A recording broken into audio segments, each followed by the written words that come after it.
The fragile truce in West Asia has again been put to test. The trigger this time, well, Iran's downing of a U.S. Army Apache helicopter. On Monday, remember, when the U.S. military announced that the helicopter had crashed near the Strait of Hormuz, President Donald Trump had downplayed it, saying that the pilots were fine and that nobody was injured. However, in a post on Truth Social on Tuesday, Trump said that U.S. must, of necessity, respond to this attack. Moments thereafter, the U.S. military, in a post on X, said that they had begun what it defined as self-defense strikes against Iran at the commander-in-chief's direction and in response to the downing of the helicopter. According to the CENTCOM statement later released to announce the end of the operation, military installations associated with Iran's surveillance and defense capabilities around Hormuz were hit.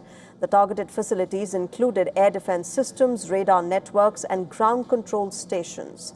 Iranian media, citing authorities, acknowledged attacks in several locations near Hormuz, reporting strikes in the Qeshm Island, port cities of Sirik, Bandar Abbas, and Jask.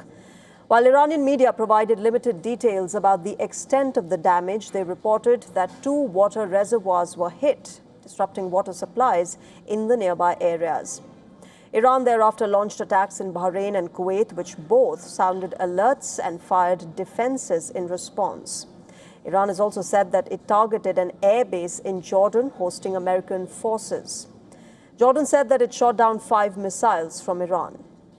Now, as Tehran and Washington traded attacks, Iran's foreign ministry warned that its neighbors in the Gulf had a legal and moral responsibility, to prevent American and Israeli strikes.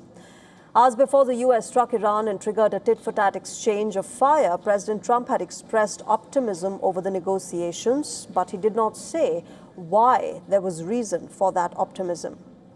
Mediators led by Pakistan, meanwhile, have been trying for weeks to get a deal across the line. The U.S. wants to see Iran give up its stockpile of highly enriched uranium, but Iran is refusing that and is demanding relief from sanctions. In fact, it also wants the release of frozen assets even before a final agreement is in place, something which has been rejected by U.S. At the United Nations, meanwhile, France raised concerns over Iran's nuclear program. Our long-standing concerns over Iran's nuclear program remain relevant and serious. The IAEA's last quarterly report, published last week, is alarming in this regard.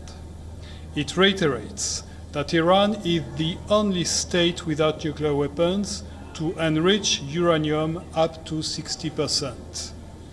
There is no credible civilian justification for detaining over 400 kilos of uranium enriched at that level.